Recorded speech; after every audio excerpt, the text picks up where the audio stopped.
teman-teman, dalam video ini kita akan belajar salah satu strategi penting dalam dunia keuangan dan juga investasi, yaitu disverifikasi. Topik ini cocok banget buat kamu yang ingin belajar investasi lebih aman dan juga terpercaya. Bukan cuma buat investor, disverifikasi juga penting loh dalam dunia bisnis. Jadi, yuk mari kita belajar. Coba deh kamu bayangkan kalau semua uangmu itu kamu investasikan di salah satu sektor aja. Contohnya saham teknologi. Lalu tiba-tiba saham itu anjlok. Resikonya tinggi banget dan juga buat kepala pusing. Nah, ada nih salah satu pepatah yang masih relevan sampai sekarang. Jangan pernah taruh semua telur kamu di satu keranjang yang sama. Jadi, inti dari disverifikasi adalah supaya kita bisa menyebar investasi ke berbagai aset untuk menstabilkan portofolio dan juga mengurangi resikonya. Nah, teman-teman, ada berbagai diversifikasi. Nah, yang pertama adalah diversifikasi aset. Ini yang paling umum. Gimana sih maksudnya? Jadi, di sini teman-teman membagi dana teman-teman ke berbagai instrumen seperti saham, reksadana, obligasi, dan juga emas. Nah, instrumen-instrumen ini memiliki karakteristik yang berbeda dan juga respon yang berbeda terhadap pasar. Contohnya, ketika pasar saham naik, kemungkinan bisa jadi emas turun.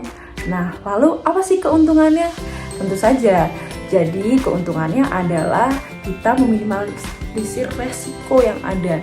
Ketika pasar saham turun, karena kita telah membagi dana kita ke berbagai instrumen, kita tidak perlu panik. Karena kita bisa meminimalisir resiko kerugian dana yang telah kita investasikan. Yang kedua adalah diversifikasi sektor industri.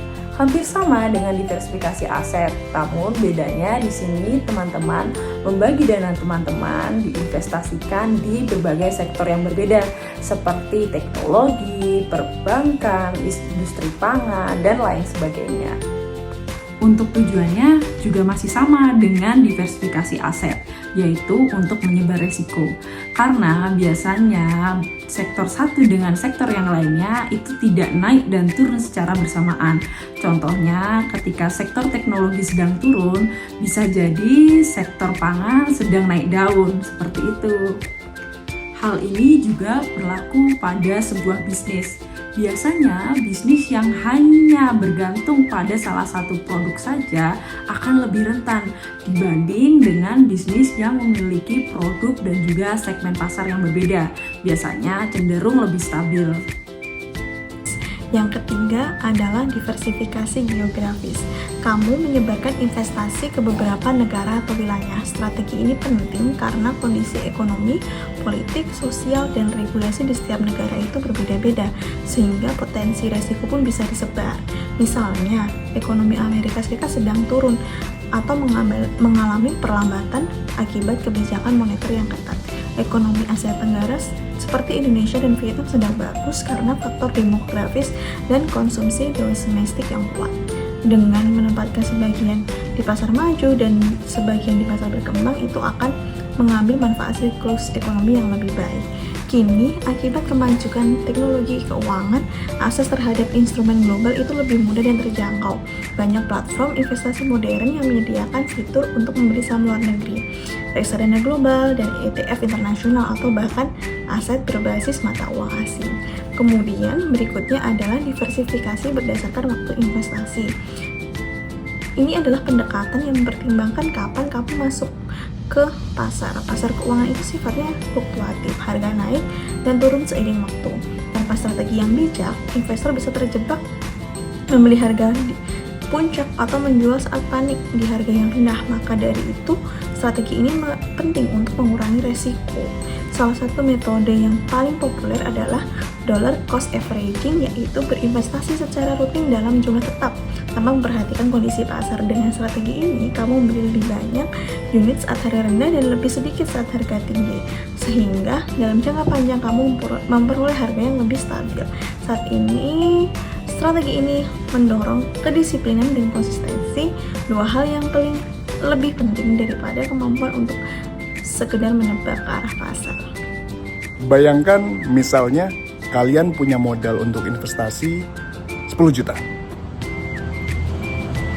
Modal ini kan gak harus semuanya diinvestasikan ke salah satu jenis instrumen saja.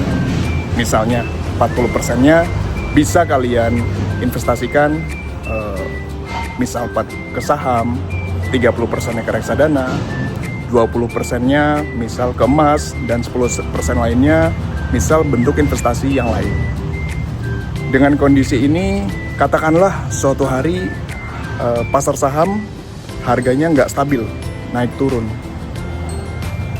Portofolio kalian jadinya kan lebih stabil.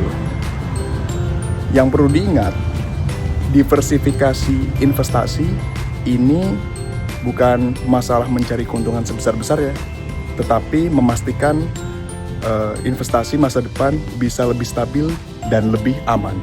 Beralih ke dunia bisnis.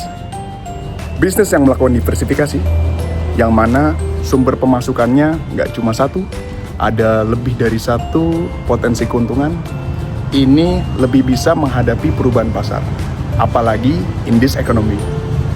Misalnya, satu restoran, F&B lah, yang tadinya sebelum pandemi hanya melayani layanan makan di tempat, karena berusaha beradaptasi, jadinya juga melayanin pesanan online, atau bisa juga melayani pesanan frozen food untuk pelanggannya.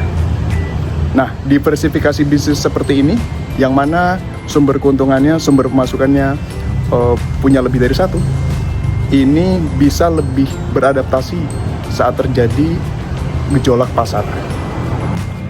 Diversifikasi baik di portofolio, baik di bisnis, ini bukan soal cepet-cepetan menjadi kaya. Bukan juga soal cepet-cepetan memaksimalkan keuntungan dalam waktu secepat-cepatnya. Memang masing-masing individu punya profil resiko investasi yang berbeda. Oleh karena itu, segera periksa portofolio atau aset yang kita punya. Apakah sudah cukup diverse? Apakah mampu beradaptasi di kondisi pasar yang sedang tidak stabil ini? Dengan diversifikasi, aset kita punya potensi lebih aman, bisa beradaptasi dengan kondisi pasar yang sedang bergejolak. Kalau seandainya belum, mungkin sekarang adalah waktu yang tepat untuk memulai. Terima kasih.